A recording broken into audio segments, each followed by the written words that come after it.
नमस्कार, मैं वरुण। शुरू हो गया है त्योहारों वाला महीना, यानी चारों तरफ हर्षोल्लास है, खुशियां हैं, बाजारों में भीड़ है और कुछ नया होने की उम्मीद है।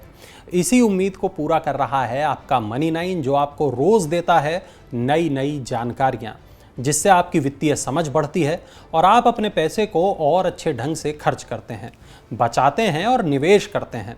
स्वागत है आपका मनी टाइम में, जहां आपको दिन भर की वो सभी बड़ी खबरें मिलती हैं जो जुड़ी हैं आपकी जेब और जिंदगी से। चलिए शुरू करते हैं खबरों का आज का सिलसिला। और आज की पहली बड़ी खबर जो है वो बहुत अच्छी है। एफडी कराने वालों को अब ज़्यादा रिटर्न मिलेगा। आरबीआई के रेपो रेट बढ़ाने के बाद से बैंकों ने एफडी पर ब्याज दर बढ़ाने की शुरुआत कर दी है। आईसीआईसीआई बैंक के बाद अब कोटक महिंद्रा बैंक ने भी एफडी पर ब्याज दरें बढ़ा दी हैं। कोटक महिंद्रा बैंक ने 7 दिन से लेकर 10 साल के टेन्योर वाली एफडी पर ब्याज दरें रिवाइज की हैं।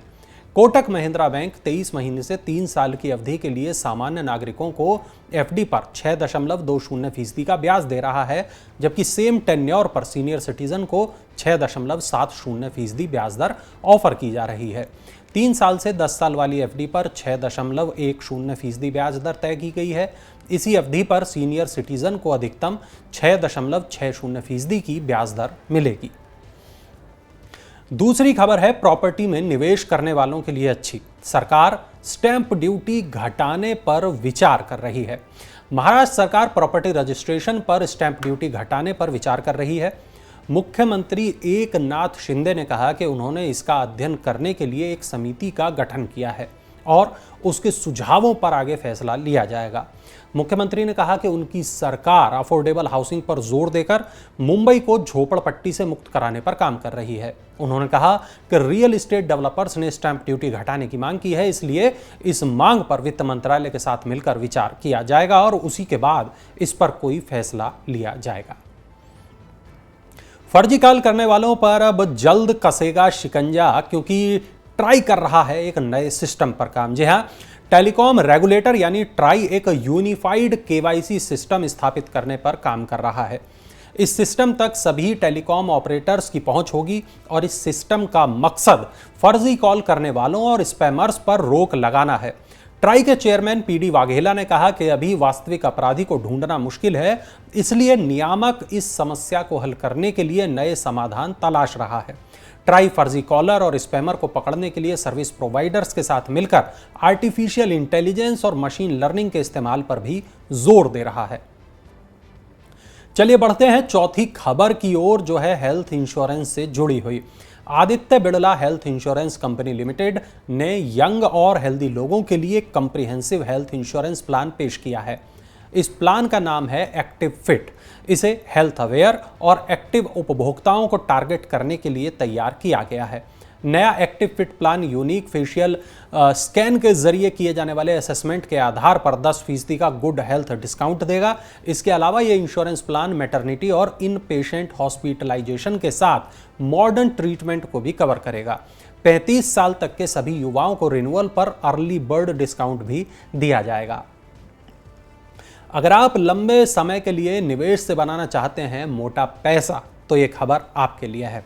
आईसीआईसीआई प्रूडेंशियल म्यूचुअल फंड ने 2 टारगेट मैच्योरिटी फंड लॉन्च किए हैं। इनकी मैच्योरिटी अवधि 2028 और 2030 है। Target maturity index fund open ended passive fund हैं। ब्याज दर बढ़ने के इस दौर में जो निवेशक एक निश्चित अवधि में फिक्स्ड रिटर्न चाहते हैं, उनके लिए टारगेट मैच्योरिटी इंडेक्स फंड सबसे अच्छा विकल्प साबित हो सकता है।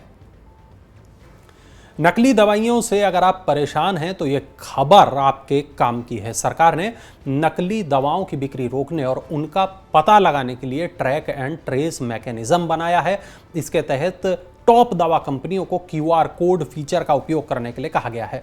सबसे ज़्यादा बिकने वाली करीब 300 दवाओं की पैकेजिंग पर क्यूआर कोड को प्रिंट किया जाएगा और इस नए मैकेनिज्म के तहत antibiotics, pain relief pills, cardiac और एंटी एलर्जिक जैसी लोकप्रिय दवाएं आएंगी। क्यूआर कोड की मदद से दवाओं की सही पहचान कर पाना आसान होगा।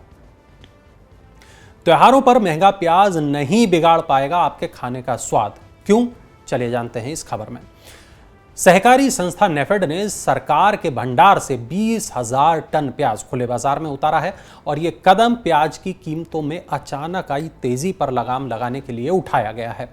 दिल्ली, पटना, लखनऊ, चंडीगढ़, चेन्नई और हैदराबाद जैसे प्रमुख शहरों में प्याज को मौजूदा बाजार कीमत पर उतारा जा रहा है। उपभोक्ता मामलों के मंत्रालय के अनुसार प्याज की औसत खुदरा कीमत बीते 2 अक्टूबर को पूर्वोत्तर क्षेत्र में 40 रुपये प्रति किलोग्राम के उच्च स्तर पर पहुंच गई थी, जबकि अन्य क्षेत्रों में ये 23 से लेकर 25 रुपये प्रति किलोग्राम के दायरे में थी।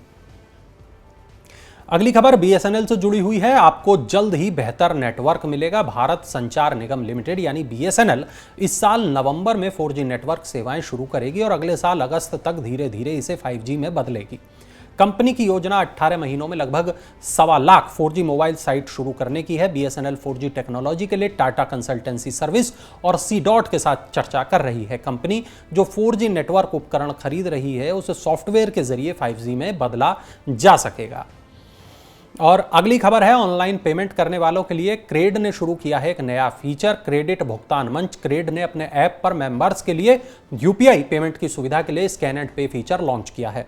अब क्रेड मेंबर्स क्रेड ऐप से लिंक अपने बैंक अकाउंट के किसी भी QR कोड को स्कैन करके यूपीआई पेमेंट कर सकेंगे। क्रेड का स्कैन एंड पे पेमेंट की सुरक्षा की गारंटी प्रदान करता है और अगर पेमेंट अकाउंट से कट गया है और लेने वाले तक नहीं पहुंचा है तो सदस्यों को यह भरोसा दिलाया जाता है कि उनका पैसा वापस मिल जाएगा।